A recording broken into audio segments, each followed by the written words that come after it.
आज की आराधना में कुछ तो अलग था अंकित। और आपको पता है सुधा और उसके पति मनोहर वो भी यही कह रहे थे कि आज की आराधना ने उनके दिल को छू लिया। तो बहुत अच्छी बात है, परमेश्वर को स्तुति मिले। तो क्या वो अगले संडे आएंगे चर्च में? बोला तो यही है। वैसे मैं काम करूंगी, शनिवार को फिर से एक बार उन्हें फ़ोन करके याद दिला दूंगी। हाँ, फॉलोअप करना बहुत इम्पोर्टेंट है। पर अंकित मैं क्या कह रही थी कि आराधना दल के साथ मिलकर के गीत गाकर के आराधना करना एकदम अलग बात है, उसमें कुछ अलग ही है। क्या कहना चाहती हो तुम तो प्रार्थना दल की आराधक हो। वो तो ठीक है, पर फिर भी आराधना दल के साथ मिलकर के आराधना करना, वर्शिप लीड करने में वो बहुत अच्छा लगता है। जो मैं समझ पा रहा हूँ, तुम बिल्कुल सही कह रही हो कि संगीत हमारे मनों के हृदय के अंदर घुस जाता है और हमें परमेश्वर की उपस्थिति को महसूस कराता है। इसलिए संगीत का बहुत एक अहम रोल है। लेकिन ये कहना गलत होगा कि जैसे कि मैं अकाउंट संभालता हूँ अपने चर्च का, तुम प्रार्थना में सेवकाई में कितना मदद करती हो कलीसिया के अंदर, तो क्या हमारा ये काम आराधना नहीं है? सिर्फ संगीत गाना ही आराधना है? मैं सोचती हूँ कि परमेश्वर को ये बहुत अच्छा लगता है जब हम उसके नाम की महिमा करते हैं, और परमेश्वर ने हमें उसकी आराधना करने के लिए अनगिनत तरीके दिए हैं। अगर तुम्हें लगता है कि परमेश्वर ने अनगिनत तरीके दिए हैं, तो तुम्हें ऐसा क्यों लगता है कि सिर्फ गीत गा के संगीत करके ही हम आराधना कर सकते हैं? नहीं अंकित, मैं एक गायक तो नहीं बनना चाहती हूँ, और आप सही कह रहे हो।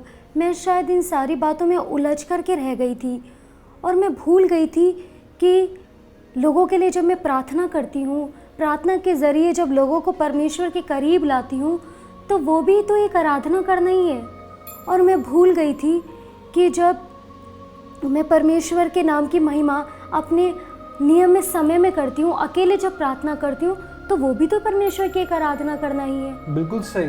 और परमेश्वर ऐसे सक्रिय सोच के लिए वचन में कहीं भी बात नहीं करता है। मैं बताता हूँ आपको, वचन में रोमियो की किताब में 12 के 1 या 2 में क्या कहता है, देखो। इसलिए हे भाइयों, मैं तुमसे परमेश्वर की दया स्मरण दिलाकर विनती करता हूँ कि अपने शरीरों को जीवित और पवित्र और परमेश्वर को भावता हुआ बलिदान करके चढ़ाओ। यही तुम्हारी आत्मिक सेवा है। इस संसार के सदस्य ना बनो, परंतु तुम्हारे मन के नए हो जाने से तुम्हारा चाल चलन भी बदलता जाए, जिससे तुम परमेश्वर की भली और भावती और सिद्ध इच्छा अनुभव से मालूम करते रहो। अंकित, ये क्या लिखा है कि परमेश्वर को जीविता बलिदान करके चढ़ाओ? देखो ना, दूसरे लाइन में क्या लिखा है, इस संसार के सदस्य ना बनो, परंतु तुम्हारे मन के नए हो जाने से तुम्हारा चाल चलन भी बदलता जाए, जिससे तुम परमेश्वर की भली और भावती और सिद्ध इच्छा अनुभव से मालूम करते रहो। तो इसका अर्थ ये है कि जब हम परमेश्वर के चाल चलन में चलते हैं, बढ़ने लगते हैं, और जैसा परमेश्वर चाहता है हम वैसे प्रतिदिन बदलते जाते हैं, तो वही परमेश्वर की आराधना करना है। बिल्कुल सही। आपने सही कहा। और इसका अर्थ ये भी है कि मतलब बाइबल से वचन पढ़ना वो भी एक आराधना ही है, प्रार्थना करना वो भी एक आराधना ही है। बिल्कुल सही। बाइबल हमें बताती है कि 2 तरह की आराधना होती है। जैसे कि हम पुराने नियम में देखते हैं, प्रभावित करने वाली आराधना, जैसे कि गीत गाना, प्रार्थना करना, मंदिर स्थापित करना। और नए नियम में हमें बताती है बाइबल की आत्मिक आराधना करना। अच्छा, तो आप कहना चाहते हो कि यदि कोई चर्च में पैसों की देखभाल कर रहा है, तो वो भी अपनी आत्मा से आराधना कर रहा है? बिल्कुल सही।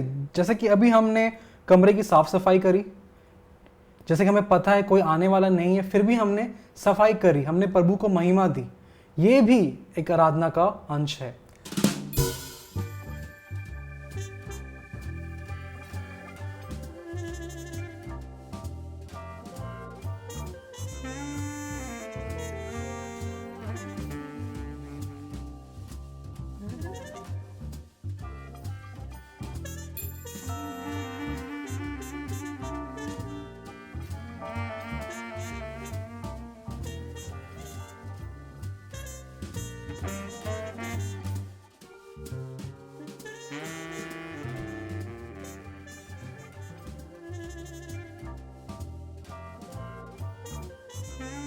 आप सही कह रहे हो।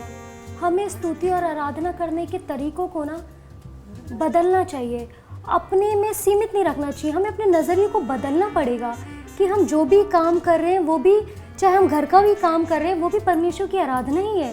बिल्कुल सही। पॉइंट ये है कि हम जो भी अपने जीवन में करें उसमें हम परमेश्वर को कितना महिमा दे रहे हैं, हम परमेश्वर की इच्छा को पूरा कर रहे हैं या नहीं कर रहे, ये है सच्ची आराधना। सिर्फ गीत गाना ही आराधना नहीं है। आपको जो काम परमेश्वर ने दिया है उस काम को आप कितने अच्छे वे में, कितने सच्चाई से आप उस काम को करते हो, वही सच्ची आराधना है। सही कहा आपने।